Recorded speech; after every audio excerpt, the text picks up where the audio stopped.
اسلام بڑا شائستگی کا، تہذیب کا، معتدل اور خوبصورت دین ہے۔ انسانی زندگی میں کوئی شخص کوئی بھی کام کرتا ہو، لیکن اگر وہ کام بے ترتیب ہو، بے ڈھنگ ہو، غیر منظم ہو، تو اس کام کا سارا حسن ضائع ہو جاتا ہے۔ اسلام یہ چاہتا ہے کہ ہر کام ترتیب سے کیا جائے، مرتب کر کے کیا جائے، منظم انداز سے کیا جائے۔ انسان اپنی زندگی میں عبادت سے لے کر تجارت تک اپنی زندگی کے ہر شعبے میں نظم و ضبط کا مظاہرہ کرے۔ اگر چیزیں نظم و ضبط سے ہٹ جاتی ہیں، قاعدے سے ہٹ جاتی ہیں، تو کوئی بھی کام ہونے کے باوجود بھی لطف نہیں دیتا، فائدہ مند نہیں ہوتا۔ ہم یہ دیکھتے ہیں کہ مسلمانوں نے بہت ساری چیزوں کو بے ترتیب کر لیا ہے، حسن ضائع ہو جاتا ہے۔ اسلام یہ چاہتا ہے کہ ہر کام ترتیب سے کیا جائے، مرتب کر کے کیا جائے، منظم انداز سے کیا جائے۔ انسان اپنی زندگی میں عبادت سے لے کر تجارت تک اپنی زندگی کے ہر شعبے میں نظم و ضبط کا مظاہرہ کرے۔ اگر چیزیں نظم و ضبط سے ہٹ جاتی ہیں، قاعدے سے ہٹ جاتی ہیں، تو کوئی بھی کام ہونے کے باوجود بھی لطف نہیں دیتا، فائدہ مند نہیں ہوتا۔ ہم یہ دیکھتے ہیں کہ مسلمانوں نے بہت ساری چیزوں کو بے ترتیب کر لیا ہے۔ ہماری زندگیوں میں ہر چیز ہے، نظم و ضبط نہیں ہے، وقت کی پابندی نہیں ہے، وقت کی قدر نہیں ہے۔ روزمرہ کے معاملات کے اندر ہم اپنے معاملات کو ترتیب سے نہیں چلاتے۔ کبھی کوئی کام کرتے ہیں تو اسے کیے ہی جاتے ہیں، اعتدال سے ہٹ جاتے ہیں، اور پھر اسی کام کو اس طرح چھوڑ دیتے ہیں کہ جیسے کبھی کوئی لینا دینا ہی نہیں تھا۔ اس سے انسان ایک بھرپور زندگی نہیں گزار سکتا، وہ وقتی اور جذباتی فیصلوں کا قائل ہو جاتا ہے۔ اس کی زندگی کے اندر ہر چیز ایک مخصوص وقت کے لیے اور ایک مخصوص ٹائم کے لیے آتی ہے، اور ایک مخصوص ٹائم کے لیے وہ چیز وہاں سے رخصت ہو جاتی ہے۔ اس میں کوئی شک نہیں کہ ہم انسان ہیں، ہمارے اندر کمزوریاں ہیں، باوجود کوشش کے بڑی جگہوں پہ غلطیاں، سستیاں، کمزوریاں رہ جاتی ہیں۔ لیکن کچھ لوگ اپنے ذہن سے کوئی منصوبہ بندی کرنا ہی نہیں چاہتے۔ ہو جائے گا، اللہ کرم کرے گا، اللہ بڑا مہربان ہے، بھئی یہ ساری باتیں ٹھیک ہیں، لیکن اسی کریم رب نے کہا ہے صبح اٹھو، اسی کریم رب نے کہا ہے کہ وقت پر نیند پوری کرو، اسی کریم رب نے کہا ہے کہ ان الصلاۃ کانت علی المؤمنین کتابا موقوتا، فرمایا بے شک نماز مسلمانوں پر مقررہ وقت پر فرض ہے۔ اسے اپنی ترتیب سے، وقت کے حساب سے تم نے ادا کرنا ہے۔ یہ نہیں ہو سکتا کہ تم کہو جی میری آنکھ 9 بجے کھلتی ہے تو میں فجر 9 بجے پڑھوں گا، اس کا ٹائم 6 بجے ہے تو تمہیں 6 بجے ہی فجر پڑھنی پڑے گی۔ اپنے مقررہ وقت پر چیزیں جب تک نہیں رہیں گی تب تک رضا الہی کا حصول بھی ممکن نہیں ہوتا۔ ہم چونکہ غیر منظم زندگی گزارتے ہیں، بے ترتیب زندگی گزارتے ہیں، تو اس لیے بہت سارے کام جو کرنے کی ہم پوزیشن میں بھی ہوتے ہیں وہ کام بھی ہم سے ہو نہیں پاتے۔ ایک تو بہت سارا مسئلہ لوگوں کا یہ ہے کہ کل کر لیں گے، انشاءاللہ ہو جائے گا، آپ دعا کریں ہو جائے گا، آپ فکر نہ کریں ہو جائے گا۔ اس کا معنی کوئی نہیں نا، اس کا مطلب کوئی نہیں۔ آپ کیا کہہ رہے ہیں؟ آپ کہیں میں نے شروع کر دیا ہے، آپ دعا کریں۔ آپ یہ کہیں کہ میں نے پوری کوششیں لگا دی ہیں، آپ اچھی امید رکھیں اللہ سے، لیکن آپ سٹارٹ ہی نہیں کر رہے اور آپ کہہ رہے ہیں دعا کریں، یہ کیسے ہوگا؟ جب تک نظم و ضبط کا، آداب کا، حدود کا، قاعدے قانون کا پورا خیال ہی نہ رکھا جائے۔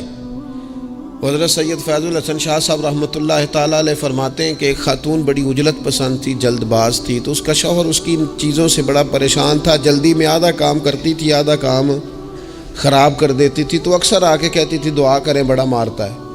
اگرچہ اس کا مارنا پھر بھی درست نہیں تھا، لیکن وہ دیہاتوں میں آپ کو پتہ ہے نا، بعض لوگ بڑی جہالت کا مظاہرہ کرتے ہیں۔ اس قدر زیادہ شدت کے ساتھ تکلیف دیتے ہیں کہ جو بالکل نازیبا ہو جاتی ہے۔ ایک دن اس نے آ کے کہا کہ پیر صاحب کوئی سمجھاؤ، بڑا ماردہ ہے۔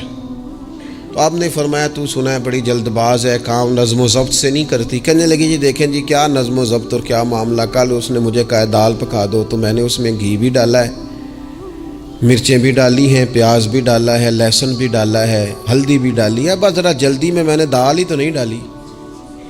تو یہ کوئی مارنے والی بات ہے؟ ہر شے ہے، ایک شے ہی نہیں۔ ہمارے ہاں بہت سارے لوگ ایسے ہیں جو جلدی میں اصل کو ہی بھول جاتے ہیں۔ وہ کہتے ہیں باقی میں نے سارے کیے، کوئی رہ تو نہیں نہ گیا، سارے کیے، وہ ایک ہی نہیں نہ کیا۔ او بھائی جو اصل تھا وہ تو رہ گیا۔ نظم و ضبط، قاعدہ، قانون، جب تک ہمارے اپنے اندر، میں دوستوں سے کہہ رہا تھا پھر کہتا ہوں، میرے اسا فرمایا کرتے تھے جو والد تہجد نہ پڑھے اس کے بچے فجر نہیں پڑھتے۔ والد کو جب تک وہ سحری میں سجدہ ریز نہیں دیکھیں گے اتنی دیر تک آپ ان سے 1.5-2 گھنٹے پہلے اٹھیں گے تو پھر وہ اٹھیں گے۔ لیکن اگر کہا جائے کہ پتر میں تھکیا تو تم مسیتے جا، تو یہ ہو سکتا نہیں کہ وہ جائے، کیونکہ ہماری زندگی سے نظم و ضبط بچے سیکھیں گے، ہمارے ماحول سے وہ محنت کو، مشقت کو، کوشش کو وہ سیکھیں گے۔ اگر ہم اپنے ماحول میں نظم و ضبط نہیں لائیں گے تو آنے والی نسل کے اندر نظم و ضبط منتقل ہو سکتا۔ تو اس کے منتقل کرنے کے لیے ضروری ہے کہ پہلے ہماری زندگی کے اندر نظم و ضبط، آپ دیکھیں شریعت اسلامیہ نے ہر کام کا نظم و ضبط بنایا ہے۔ نماز اللہ کی عبادت ہے نا، بستر سے اٹھ کر سیدھا مسجد میں آ کے جہاں آپ کا جی چاہے نماز پڑھنے کی اجازت نہیں ہے۔ آپ اٹھیں، آپ کا لباس پاک ہونا چاہیے، آپ نے وضو کیا ہوا ہو، آپ کو سمت قبلہ کا پتہ ہو، آپ کا منہ کعبہ شریف کی طرف ہو، جس جگہ آپ نے نماز پڑھنی ہے وہ جگہ پاک ہو، آپ کا لباس پاک ہو، وقت کا تعین ہو، نماز کے آداب آپ کو آتے ہوں، آپ بیت اللہ شریف کی طرف رخ کریں گے، کانوں تک ہاتھ اٹھائیں گے، آپ ان ہاتھوں کو منظم طریقے سے باندھیں گے، وقت پر رکوع کریں گے، رکوع میں کمر سیدھی ہونی چاہیے۔ آپ رکوع سے اٹھیں گے تو ایسے نہیں کہ کوئی بات نہیں اللہ قبول کر لے گا، جب تک آپ کی کمر پوری ٹھیک نہیں ہوتی رکوع سے اٹھتے وقت آپ کی نماز مکمل نہیں ہوتی۔ آپ سجدے میں جائیں گے تو پیشانی جمنی چاہیے، ناک جمنی چاہیے، آپ کے پاؤں کی انگلیاں زمین پر لگنی چاہیے۔ آپ جب تک پوری ترتیب سے نماز نہیں پڑھتے، رب کی عبادت ہے نا، کریم بھی بڑا ہے نا، مہربان بھی بڑا ہے نا، غفور بھی بڑا ہے، لیکن اگر مرتب طریقے سے نہ پڑھو تو وہ تو نماز قبول نہیں کرتا۔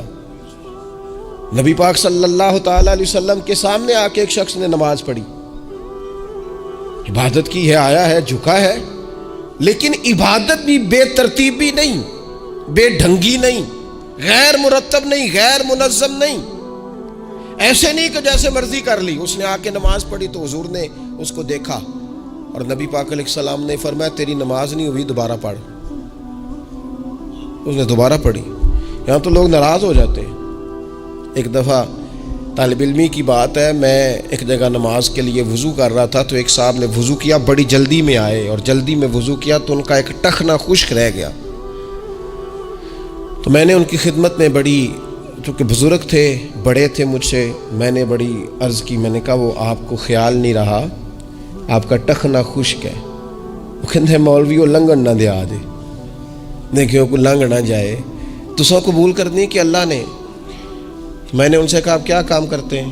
کہنے لگا میں کپڑا بیچتا ہوں۔ تو میں نے کہا اگر آپ کا 1000 روپے والا گاز کپڑا ہو تو کوئی شخص کہ کوئی عرض نہیں، چل مہربانی کر 300 کا دے دیتے ہو؟ کہنے لگا نہیں جی ترتیب سے ہی بات چلے گی۔ تو میں نے کہا یہ بھی ذرا ترتیب سے ہی چلے گی، اللہ نے کہا ہے کہ اس طرح کر کے پڑھو تو پھر میں قبول کروں گا۔ تو اگر وہ رستہ ہی آپ نے اختیار نہیں کیا، نبی پاک علیہ السلام کے سامنے اس نے نماز پڑھی، حضور کے سامنے، نبی پاک رحمت للعالمین ہے نا، حضور سے زیادہ کو پیار کرنے والا تو نہیں نا۔ نبی پاک نے تو نہیں فرمایا چل میرے سامنے پڑھی یا تیری قبول ہی قبول ہے، حضور نے فرمایا تیری نماز نہیں ہوئی، دوبارہ پڑھ۔ اس نے دوبارہ پڑھی، حضور نے فرمایا تیری نماز نہیں ہوئی، دوبارہ پڑھ۔ اس نے 7 پڑھی، 3 دفعہ پڑھی، پھر حضور کی بارگاہ میں آیا تو نبی پاک علیہ السلام نے فرمایا جب تو رکوع کرے تو صحیح کر کے رکوع کر، جب تو سجدہ کرے تو صحیح کر کے سجدہ کر، اور جب تو قیام میں کھڑا ہو تو ایک منظم طریقے سے کھڑا ہو۔ فرمایا اس اعتدال، اس نظم و ضبط سے، اس ترتیب سے نماز پڑھ امید ہے خدا کے فضل پر کہ وہ تیری عبادت کو قبول فرمائے گا۔ نظم و ضبط ہی نہیں ہے۔ رمضان شریف کا روزہ بڑا مہربان ہے نا اللہ، اپنے بندوں کو کسی قسم کی کسی مشقت میں مالک ڈالتا نہیں، لا یکلف اللہ نفسا الا وسعها۔ لیکن آپ یہ نہیں کہہ سکتے کہ میری آنکھ چونکہ صبح 9 بجے کھلی ہے تو مجھے تھوڑی شریعت گنجائش دے دے کہ میں تھوڑی سی روٹی کھا لوں، پھر نہیں کھاؤں گا مغرب تک، یہ گنجائش نہیں ملے گی۔ نظم و ضبط ہے، ترتیب ہے، اس کا قاعدہ ہے، اس کے اصول ہے، اس کا ضابطہ ہے۔ سحری میں اٹھیں گے آپ، اگر آپ کی آنکھ نہیں کھلی ہے تو آپ کی اجازت چلی گئی، وقت ختم ہو گیا۔ آپ بے ترتیب ہوئے، آپ غافل ہوئے، آپ نے کیوں لمبی نیند کی، آپ کیوں وقت پہ نہیں اٹھے؟ زکوٰۃ ہے، آپ کو ٹائم دیا گیا ہے کہ اضافی رقم آپ کے پاس ہو، آپ کے اخراجات سے زیادہ ہو، کس منظم طریقے سے زکوٰۃ فرض کی گئی ہے، اور یہ وہ نظم و ضبط ہے جس سے بندے کو تکلیف نہیں ہوتی۔ یعنی آپ کی ضروریات سے زیادہ مال ہو، اس مال کی قیمت 7.5 تولے سونے کے برابر یا 52.5 تولے چاندی تک پہنچ جائے، پھر وہ کل پہنچی ہے تو آج زکوٰۃ فرض نہیں، اس پر سال گزر جائے، پھر بھی وہ سارا نہیں دینا، اس میں سے 2.5% دینا۔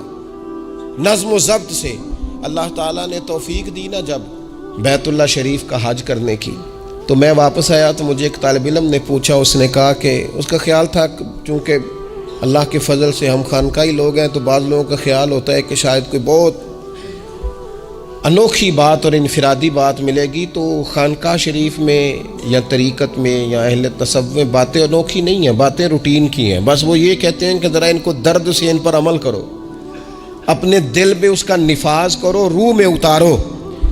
تو مجھے کہنے لگے آپ نے الحمدللہ حج کر لیا، تو میں نے کہا میں نے حج کیا ہے تو میں نے یہ رزلٹ نکالا ہے کہ حج بندے کو نظم و ضبط سکھاتا ہے، مرتب کرتا ہے انسان کی زندگی کو۔ آپ کو 8 ذی الحج کی زور پڑنی ہے، آپ کو ہر صورت میں مینا میں، آپ کو 9 کو ہر صورت زوال سے قبل عرفات میں آپ کو زوال کا وقت میں وہاں پہنچنا چاہیے، آپ کو کچھ نہ کچھ ٹائم وہاں گزارنا ہے۔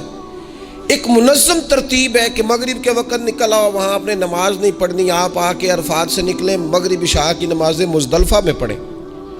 آپ کو 10 کی صبح کو جا کے کنکر مارنے ہیں، آپ یہ نہیں کہہ سکتے کہ میں جناب 2 دن پہلے یہ کام ختم کر لوں، مقررہ ٹائم پہ۔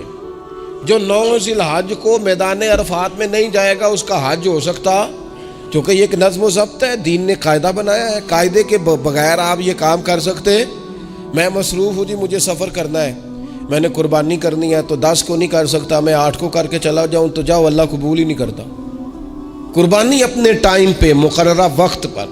نظم و ضبط پوری عبادات اسلامیہ میں آپ دیکھ لیں، نظم و ضبط ہے، اصول ہے، قاعدہ ضابطہ ہے۔ وہ ہمارے یہاں کچھ لوگ نا درویشی کی بنیاد پر بھی جہالت پھیلاتے ہیں، وہ کہتے ہیں جی اسی درویش لوگ ہیں جی، ہم کسی نظم و ضبط کے قائل نہیں۔ اس کا کیا معنی ہوا جی؟ وہ درویش تو تنظیمیں نہیں چلاتے، تو درویش کیا چلاتے ہیں؟ جہالت چلاتے ہیں۔ درویش ہی تو تنظیم چلا سکتا ہے، درویش ہی تو ادارہ چلا سکتا ہے، درویش ہی تو ایک منظم سلسلہ تعلیم آگے لے جا سکتا ہے، چونکہ اس کی زندگی میں نظم و ضبط ہوتا ہے، اس کی زندگی ایک پورے قاعدے کے مطابق مرتب ہوتی ہے، اس کی زندگی میں ٹائم ٹیبل پوری ترتیب سے ہوتا ہے۔ تو یاد رکھیے گا کہ نظم و ضبط ایک حسن ہے۔ آپ دیکھیے شریعت اسلامیہ کس طرح سے ہماری تربیت کرتی ہے۔ شریعت تو کہتی ہے باقی ساری چیزیں تو ایک طرف رہ گئیں، کسی کے گھر بھی جانا ہے تو نظم و ضبط سے جانا ہے۔ آپ کے بھائی کا گھر ہے، آپ کے دوست کا گھر ہے، آپ کا قریبی تعلق ہے، بغیر اجازت جا سکتے ہیں؟ دین نظم سکھاتا ہے۔ قرآن مجید فرقان حمید نے کہا یا ایھا الذین آمنوا لا تدخلوا بیوتا غیر بیوتکم حتی تستأنسوا وتسلموا علی اہلھا۔ کیا کرو؟ اگر کسی کے گھر جاؤ نا تو پہلے جا کے اجازت لو۔ یا ایھا الذین آمنوا، اے ایمان والو۔ کن سے کہا؟ صاحب کسی کے گھر میں داخل ہونا ہے تو پہلے کیا کرنا ہے؟ اجازت لینی ہے، اہل خانہ کو سلام کرنا ہے، اور اگر وہ اجازت نہ دیں تو پھر ان کے گھر میں داخل ہے۔ نبی پاک علیہ السلام 3 دفعہ دستک دیتے تھے، اجازت نہیں ملتی تھی تو لوٹ آتے تھے۔ جھگڑا کیا ہے؟ یہاں علام لوگ ناراض ہو جاتے ہیں، کہتے ہیں میں ملنے گیا سا جی تو مینوں ٹائم ملیا سی، آپ کے ٹائم کا نہیں میں نے خیال کیا۔ جب تک آپ نظم و ضبط نہیں سمجھتے، ترتیب نہیں سمجھتے، آپ دیکھیں نا نبی پاک صلی اللہ تعالی علیہ وسلم کے گھر کھانا تھا صحابہ کا، صحابہ نے کھانا کھا لیا. تو بہت سارے لوگ ایسے ہوتے ہیں جو کھانا کھانے کے بعد بیٹھ جاتے ہیں، شادیوں پہ بیاہ پہ آپ دیکھتے ہیں گپ شپ لگنے لگتی ہے، دیر تک بیٹھے رہتے ہیں. تو وہاں بھی کچھ لوگ بیٹھ گئے، کوئی اچھی گفتگو، کوئی دین کی، کوئی خیر کی بات ہونے لگی. نبی پاک علیہ السلام 2-3 دفعہ تشریف لائے، ان کو دیکھا. یا ایھا الذین آمنوا لا ترفعوا اصواتکم فوق صوت النبی ولا تجہروا لہ بالقول.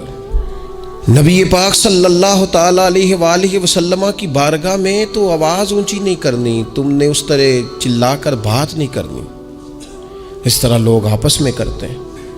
دھیما لب و لہجہ. یا ایھا الذین آمنوا لا تقولوا راعینا وقولوا انظرنا. لفظوں کے چناؤ میں احتیاط کرنی. وہ دیر تک بیٹھے رہے، بات چیت ہو رہی ہے. حضور 2-1 دفعہ آئے، واپس چلے گئے. اللہ تعالیٰ نے قرآن نازل کر دیا، فرمایا میرے محبوب کو تکلیف دیتے ہو؟ جب کھانا کھا چکو تو اٹھو، اب جاؤ، ختم ہو گئی دعوت، ٹائم مکمل ہوا، اب کوئی کام کرنے دو. میرے عزیز، اپنی زندگی میں یہ ماحول بنائیں، ان چیزوں کو لے کر کے آئیں جو چیزیں ہمارے لیے ضروری ہیں. اگر ہم یہ کام نہیں کریں گے تو پھر زندگی میں یا تو ہمارا وجود کسی کے لیے اذیت کا باعث بنے گا، تکلیف کا باعث بنے گا، یا ہمارا لب و لہجہ اس طرح کا ہو جائے گا کہ ہم باوجود محنت کے اس کا کوئی نتیجہ نکال سکیں گے. محنت ہو رہی ہے لیکن نظم و ضبط سے نہیں ہو رہی، بے ترتیب ہو رہی ہے، بے تکی ہو رہی ہے، تو بجائے زیادہ مشقت کے نتیجہ تھوڑا آئے گا. اس لیے نظم و ضبط اپنی زندگی میں، قاعدہ قانون. میرے رسول پاک علیہ الصلاۃ والسلام نہ لوگوں کو قانون توڑنے سے منع کرتے. حضور علیہ الصلاۃ والسلام لوگوں کو اطاعت امیر کا حکم دیتے، امیر کی فرما برداری کی بات سناتے. فرماتے اگر تمہارے اوپر نک کٹا حبشی غلام بھی امیر بنا دیا جائے جو کتاب اللہ کے مطابق تمہیں حکم دے تو اللہ کے محبوب فرماتے ہیں اس کی بات بھی سننا اور اس کی فرما برداری بھی کرنا، پیچھے نہ ہٹنا. تم یہ نہ دیکھنا کہ یار یہ تو نک کٹا حبشی غلام ہے اور میں تو معاذ اللہ سے بہتر ہوں. اس کی فرما برداری کرنا، اس لیے کہ نظم و ضبط قائم رہتا ہے جب لوگ قانون کی پابندی کرتے ہیں. اور جب قانون کی پابندی نہیں ہوتی، جہاں قیام عدل نہ ہو وہاں قرار ہو سکتا ہے. حضرت عمر جیسے لوگ اگر عدالتوں میں پیش ہو سکتے ہیں، اگر خود رسول پاک علیہ السلام اپنا آپ پیش کرتے ہیں صحابی سے، وہ کہتے ہیں جی آپ نے مجھے چبھو دیا ہے صفیں سیدھی کرتے تیر یا نیزہ، تو میں بدلہ لوں گا، تو حضور پیش کرتے ہیں اپنا آپ. حالانکہ وہ تو دور محبت تھا، عرض کی حضور کس نے بدلہ لینا تھا، نہ آپ نے کوئی تکلیف دی تھی، یہ تو وجود چومنے کا بہانہ تھا. لیکن نبی کریم علیہ الصلاۃ والسلام نے جو ہمارے سامنے اسوہ رکھا ہے، اس میں یہ ہے کہ یہ نظم اس طرح کا ہونا چاہیے کہ کوئی شخص بھی قاعدے قانون سے بالا تر. حضور علیہ السلام نے فرمایا 3 لوگ سفر کریں تو ایک کو امیر بنا لیں، ورنہ بار بار بحث ہوگی. ایک کہے گا یہاں ٹھہرنا ہے، یہاں کھانا کھانا ہے، یہاں نماز پڑھنی ہے، دوسرا کہے گا یہاں. 3 سفر کرو تو ایک کو اپنا امیر مان لو. نظم و ضبط سے زندگی گزارو، مرتب کر کے زندگی. ہمارے ہاں یہ ہوتا ہے کہ نظم و ضبط نہیں ہوتا. ہمیں اپنے کام سے زیادہ نا دوسروں کے کام کا پتہ ہوتا ہے، اپنے مدرسے سے زیادہ دوسرے مدرسے کا پتہ ہوتا ہے، اپنے کالج سے زیادہ دوسرے کالج کی معلومات ہوتی ہے. ہم کیا کرتے ہیں؟ ہم اپنے کام سے زیادہ دوسرے کے کام میں ٹانگ اڑاتے ہیں، نظم و ضبط گڑبڑ ہو جاتا ہے، ایک دوسرے کے کام میں مداخلت کرتے ہیں. اپنا کام مرتب طریقے سے کیا جائے. جس نظم میں جس جگہ ہمیں ڈیوٹی دی گئی ہے ہم اس ڈیوٹی کے پابند ہیں، ہم اس کو پورے غور سے کریں، پوری توجہ سے کریں، پورے انہماک کے ساتھ کریں. اپنے کام پر ہم جب تک توجہ دیتے ہیں تو کام ٹھیک رہتا ہے. اسی طریقے سے رسول پاک صلی اللہ تعالی علیہ وسلم نا گھر کے باہر بھی پورے نظم و ضبط کے قائل تھے، پوری ترتیب. آپ دیکھیں حضور صفوں کا درست ہونا بڑا پسند کرتے تھے. نماز ہی پڑھنی ہے نا، کھڑے ہو گئے ہیں نا، لیکن حضور نے دعا دی، فرمایا صفیں سیدھی کرو، اللہ تمہارے دل بھی سیدھے کر دے گا. حضور نماز کی جماعت سے پہلے اعلان کرتے بھئی اپنی صفوں کو درست کر لو. حضور پسند کرتے کہ بالکل اس طرح مرتب ہو کے لوگ نماز پڑھیں. کوئی چیز بھی غیر مرتب، یہاں جناب کوئی شخص بھی قطار میں لگنے کو تیار نہیں، باری کا انتظار کرنے کو تیار نہیں ہے. بینک میں ہمیں ذرا پہلے بلا لیا گیا تو ہم کہتے ہیں اللہ نے بڑی عزت دیتی ہے. اور پھر کچھ پروٹوکول تو بے جا ہے، سوائے تکلیف کے اور کچھ دیتے میں نے جنازوں پہ دیکھا ہے، کسی عالم کا جنازہ پڑھا ہے، کسی بڑے آدمی کا، تو وہاں 15 لوگ ہوتے ہیں ٹوٹل جو جنازہ نہیں پڑھنے دیتے، وہ گھسے ہوتے ہیں آگے، میں نے چہرہ دیکھنا ہے، میں نے اگلی صف میں کھڑے ہونا ہے۔ یہی حال محافل میں ہوتا ہے۔ نظم و ضبط پیدا کریں، کسی چیز کو بے ترتیب نہ کریں، کوئی کام بھی بے ڈھنگا نہ ہو۔ نبی اکرم صلی اللہ تعالیٰ علیہ وسلم کی مجلس مبارک میں جب کوئی شخص آتا تھا نا، تو حضرت ابو بکر صدیق اسے سائڈ پہ لے جاتے تھے، کہتے تھے تمہیں پتہ ہے اللہ کا قرآن کہتا ہے حضور کے سامنے آواز اونچی نہیں کرنی۔ اسے پہلے آداب مجلس سکھاتے تھے، نظم و ضبط سکھاتے تھے، حضور کی بارگاہ میں حاضری کا طریقہ سکھاتے تھے، پھر نبی پاک صلی اللہ تعالیٰ علیہ وسلم کی بارگاہ میں پیش کرتے تھے۔ ہمارے بے صبرے ہو جانے کی بڑی وجہ بھی یہ ہے کہ نظم و ضبط نہیں، ہمارے جلد باز ہو جانے کی وجہ یہ ہے کہ نظم و ضبط نہیں، ہماری طبیعت جو بہت زیادہ ڈسٹرب ہو جاتی ہے، ذہنی الجھاؤ پیدا ہوتا ہے، اس کی وجہ بھی یہ ہے کہ نظم و ضبط نہیں ہے۔ ہم بعض چیزوں میں اتنے زیادہ تلخ ہو جاتے ہیں، اور تلخی کی وجہ سے یہ بنتی ہے کہ مزاج میں کوئی نظم و ضبط، کسی باری کا انتظار نہیں، کوئی ٹھہراؤ نہیں، کوئی گنجائش نہیں۔ ماحول میں نظم و ضبط پیدا کریں، زندگی میں نظم و ضبط پیدا کریں، اپنے بچوں میں نظم و ضبط لائیں، اپنے اداروں کے اندر نظم و ضبط پیدا کریں، اور پھر حوصلہ رکھیں، ہمت رکھیں، تحمل مزاجی پیدا کریں۔ نبی اکرم صلی اللہ تعالیٰ علیہ وسلم نے نا اپنے گھر میں اپنے ٹائم کو 3 حصوں میں تقسیم کیا تھا۔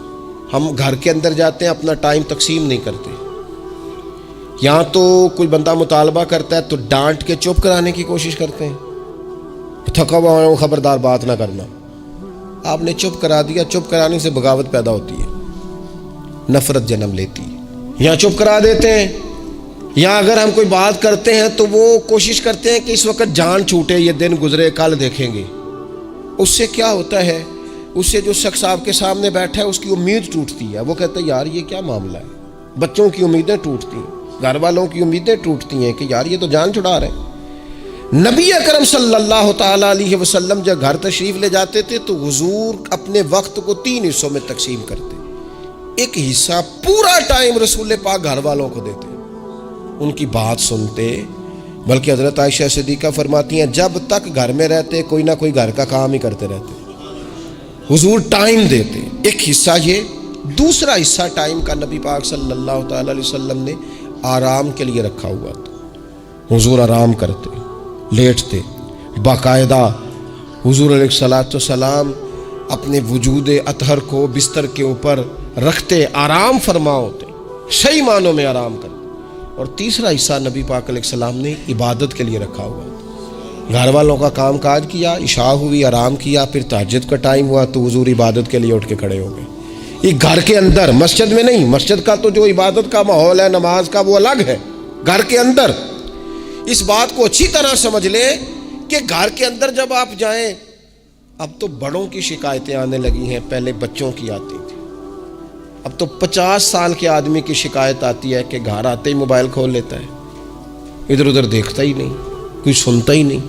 اس طرح تو ہمارے اپنے ہم سے ٹوٹ جائیں گے، بکھر جائیں گے، ہمارے بچے خدا جانے کیا سوچنے لگیں گے، کسی اور سمت نکل جائیں گے۔ وہ جن کو ہماری باتوں کی، ہماری شفقتوں کی، ہمارے پیار کی، وہ جس پوتے کو، جس چھوٹے بیٹے کو دادا کے، والد کے کندھوں پر کھیلنے کی چاہت ہے، وہ تو اس سے محروم رہ جائے گا۔ ہمیں وقت دینا ہے، ان کو ٹائم دینا ہے، اس ٹائم کو مرتب کرنا ہے۔ نبی اکرم سید عالم صلی اللہ تعالیٰ علیہ وآلہ وسلم حتیٰ کہ میدان جنگ میں بھی حضور چیزوں کو مرتب کرتے۔ عرب کے لوگ جب جنگ کرتے تھے نا تو وہ سمجھتے تھے اسلحہ بڑا ہے، طاقت بڑی ہے، ہم نے کر لینا جو ہمارے جی میں آنا ہے۔ حضور کا طریقہ مبارکہ یہ تھا کہ جنگ میں بھی نظم و ضبط۔ حضور فرماتے قریب دشمن آ جائے تو طاق پہ بلا وجہ تیر نہ چلانا، وہ بالکل سامنے جب تمہیں نظر آ جائے، تمہیں نشانہ سمجھ میں آئے تب تیر چلانا۔ کئی دفعہ فرمایا صرف پتھر کا استعمال کرنا۔ حضور علیہ الصلاۃ والسلام لوگوں کو کہتے کہ تم نے یہاں پہاڑ کے چوٹی پہ کھڑے رہنا ہے، تم نے جنگ ہی نہیں لڑنی، تم یہاں ہراول دستے کے طور پر پشت پہ کھڑے رہو، جب تک میں تمہیں حکم نہ دوں تم نے یہاں سے ہٹنا نہیں ہے۔ ایر جنگ کے موقع پر بھی رسول پاک صلی اللہ علیہ وسلم نظم و ضبط کا مظاہرہ کرتے، ترتیب مقرر کرتے۔ آپ یقین کریں جن اداروں کے اندر نظم و ضبط ہے، جن کے اندر اصول ہے، جن کے اندر قاعدے ہیں، وہ اپنی پیشہ وارانہ کام سے کبھی بھی پیچھے نہیں ہٹتے، اور جہاں یہ کام نہیں ہوتا وہاں بڑی ساری چیزیں نقصان کا شکار ہوتی۔ عین حالت جنگ میں بھی نبی اکرم نور مجسم صلی اللہ تعالیٰ علیہ وسلم نظم و ضبط کا خیال کرتے۔ یہ جنگ احد میں نقصان ہوا تھا نا وقتی طور پر، اس کی وجہ بھی یہ بنی تھی کہ حضور نے جن صحابہ سے کہا ہٹنا نہ، ان سے اجتہادی خطا ہو گئی، انہوں نے سمجھ لیا کہ جنگ تو ختم ہو گئی ہے، وہ ہٹ گئے، ان کے ہٹنے سے نقصان ہوا، 70 لوگ شہید ہو گئے۔ اگر وہ نظم قائم رہتا جہاں حضور نے کھڑا کیا تھا تو کبھی یہ کام نبی پاک صلی اللہ تعالیٰ علیہ وآلہ وسلم نا اجتماعیت کی بات کرتے تھے، مل کے رہنے۔ اختلاف رائے ہو جاتا ہے، لیکن ہمارے ہاں لوگ پتہ کیا کرتے ہیں، اندر رہ کے اختلاف نہیں کرتے، چھوڑ کے جا کے اختلاف کرتے ہیں۔ یہ مخلص نہ ہونے کی علامت ہے۔ جو لوگ مخلص ہوتے ہیں وہ اندر رہ کے رائے کے اختلاف کرتے ہیں، وہ کہتے ہیں یار میں چھوڑ کے تو نہیں نہ جا سکتا، میں ادھر ہی رہوں گا، جو کمزوریاں ہیں، جو غلطیاں ہیں ان کو ہائی لائٹ کروں گا، رہوں گا۔ اسی لیے نبی پاک علیہ السلام کے صحابہ مختلف قسم کے مشورے دیتے تھے۔ تو سرور کائنات علیہ السلام اجتماعی نظم کی بات کرتے۔ ایک مقام پہ حضور نے صحابہ کو دیکھا کہ چھوٹی چھوٹی ٹولیاں بنا کے الگ الگ بیٹھے ہوئے ہیں، تو نبی پاک علیہ السلام نے فرمایا یہ شیطان تمہیں الگ الگ کرتا ہے، اور فرمایا جس طرح بکریوں کا بھیڑیا ہوتا ہے، انسانوں کا بھیڑیا شیطان ہے۔ جب کسی کو مجمع سے الگ کر لیتا ہے، حضور فرماتے ہیں جسے بھیڑیا بکریوں سے الگ کرتا ہے نا، پھر اس کا شکار کرتا ہے۔ اور شیطان بھی جب تمہیں اجتماعیت سے الگ کر لیتا ہے، در مرشدہ چھڈی نہیں تے ہو جاویں گا روگی، جیڑی بکری اجڑوں وچھڑی او بگیاڑا جوگی، او بگیاڑا جوگی کھا جائیں گے، پھاڑ ڈالیں گے اسے۔ در مرشدہ چھڈی او نہیں تے ہو جاویں گا روگی، جیڑی بکری اجڑوں وچھڑی او بگیاڑا جوگی، اسے تو لے کے چلا جائے گا۔ اجڑ پر، اجتماعیت پر کبھی بھی بھیڑیا حملہ، تو حضور صحابہ سے کہتے تھے بیٹھو تو ذرا مل کے بیٹھو، کسی جگہ تم بیٹھو تو اجتماعیت۔ بڑی مشہور حدیث ہے، چند لوگ جمعے میں کھڑے تھے تو حضور نے فرمایا بیٹھ جاؤ الگ الگ۔ بعض لوگ بڑے قائل ہوتے ہیں نا، تھوڑا سا جناب ہم نے ذرا ہٹ کے رہنا ہے، ہم نے تھوڑا سا الگ سے رہنا ہے، تھوڑا سائڈ پہ بیٹھنا ہے، تو حضور پسند نہیں کرتے تھے۔ فرمایا اکٹھے بیٹھو، مجمع کی صورت میں بیٹھو۔ بلکہ حضور علیہ السلام نے یہ تو اجتماعی نماز کا حکم دیا نا، فرمایا جس علاقے میں 3 مسلمان بھی بستے ہوں نا، وہ بھی باجماعت نماز پڑھیں۔ وَرْكَعُوا مَعَ الرَّاكِعِينَ، رکوع کرو پر رکوع کرنے والوں کے ساتھ، تنہا نہیں، مل کے اجتماع۔ آج کفر نے بھلا کیا ہے؟ اس نے مسلمانوں کی اجتماعیت کوئی توڑا ہے، نظم و ضبط کوئی تو توڑا ہے۔ 57 اسلامی ممالک ہونے کے باوجود نظم و ضبط نہیں، اور وہاں ایک ملک ہے امریکہ، اپنی ریاستوں کو ساتھ ملا کے اس طرح گٹھ جوڑ کیا ہے کہ وہ سب پر بھاری ہوتا جاتا ہے معاذ اللہ۔ اگر نظم و ضبط، اور یہ ہمارے ہاں بھی نہیں ہے، روٹین میں چھوٹے چھوٹے اختلافات ہوتے ہیں لوگوں کے بیچ، لیکن ایک دوسرے کو ملنا پسند نہیں کرتے، سلام کلام پسند نہیں کرتے، نفرت کا اظہار۔ تو جب گلی محلوں میں نظم و ضبط نہیں، ٹولیاں بنی ہوئی ہیں، گروہ بنے ہوئے ہیں، چھوٹی چھوٹی باتوں میں لوگوں نے الگ الگ ماحول بنا دیا ہے، بلکہ بعض لوگ تو باقاعدہ بڑے ماہر ہوتے ہیں خاندان میں لڑائی کیسے کرانی ہے، محلے میں فساد کیسے ڈلوانا ہے، لوگوں کو کس طرح کر کے توڑنا ہے، کیا ایسا کام کرنا ہے جس سے کہ لوگ زیادہ سے زیادہ ٹوٹ جائیں۔ تو اپنی زندگی کے اندر، اپنے ماحول کے اندر، اپنی طبیعت کے اندر نظم و ضبط لائیں گے۔ بہت سارے لوگ ہیں جو خود بھی وقت ضائع کرتے ہیں، اگر کہیں چلے جائیں تو اس کا بھی پورا ہی وقت ضائع کرتے ہیں، پورا ٹائم، یعنی اس پہ کتنا پیسہ لگتا ہوگا، موبائل کا کتنا بل آتا ہوگا، ٹائم کتنا ضائع ہوتا ہوگا۔ اور پھر سناؤ، مثلاً کی سنائیے جی، اس کا کمانا ہے۔ یعنی ایک صاحب کہنے لگے، انہوں نے کئی دفعہ مجھے کہا کوئی نوی تازی، میں چپ کر گیا۔ پھر فون پہ، اب بندہ خیر مہذب لگتا ہے اگر کہے چلو جی پھر ٹھیک ہے، وہ پھر کہ ان کو نوی تازی، میں کہا جی میں تے مولوی ہیں، تسی مینوں اخباری نمائندہ سمجھ لیا، نوی تازی تو آپ کسی اخباری رپورٹر سے پوچھیں، مینوں کی پتہ ہے نوی تازی کی ہے، میں تو چھوٹا سا آدمی ہوں، اپنے کام نوی تازی کا کی مطلب ہوا۔ یعنی اب اتنا آپ نے فون بھی ضائع، ٹائم بھی ضائع۔ حضرت صاحب ہور پھر سناؤ بھئی، تسی اتنے حضرت صاحب دے کول رہو نہ مہینہ تے کوئی کام کرو نال، تاکہ تانوں اور بھی کوئی سنان۔ حضرت صاحب تو کی سنان، لیکن شرط یہ ہے کہ ہم نظم و ضبط والے بنیں، ایک جملہ بھی ضائع نہیں، اضافی نہیں۔ اس میں کہا کرتا ہوں دوسروں کو بہت ساری چیزیں سکھانے سے بہتر ہے ہم بہت سارے لوگوں سے خود سیکھنا شروع کر دیں، اپنی زندگی میں سیکھیں۔ اللہ تبارک و تعالی مجھے آپ کو توفیق عمل عطا فرمائے۔ آخر دعوانا